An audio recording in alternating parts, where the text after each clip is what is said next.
दुल्हा कहिया बनेबे कही क जो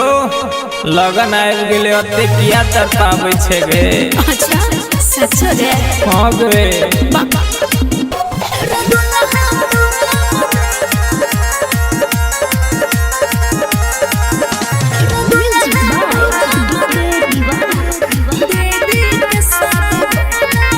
छोरा दुल्हा तोरा बनैबो दीदी के शादी भइला पर दीदी के शादी छोरा दुल्हा तोरा बनैबो दीदी के शादी भइला पर गे हे तने बरदास हे तने बरदास बिना तोरा सब भेंट कइला पर दुल्हा छोरा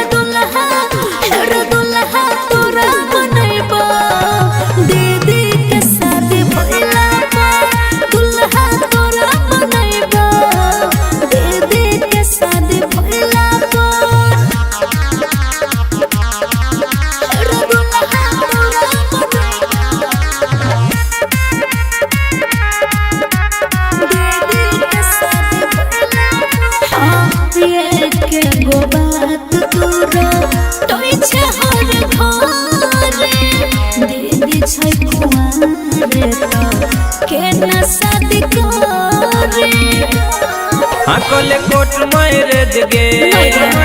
नहीं हो कम तोहरेज गे कहतै नहीं दिन कहतै नहीं दिन आबू फोनवा सब बतियैला पर दुल्हा छोरा दुल्हा तोरे बनैबो दीदी के शादी भइला पर दुल्हा तोरे बनैबो दीदी के शादी भइला पर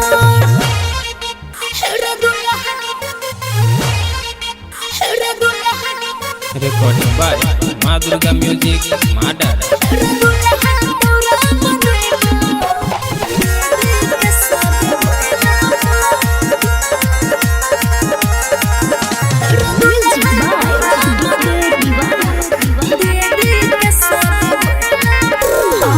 कुछ दिन छोरा हमरा से दूर कि कहियो घर से छी मजबूर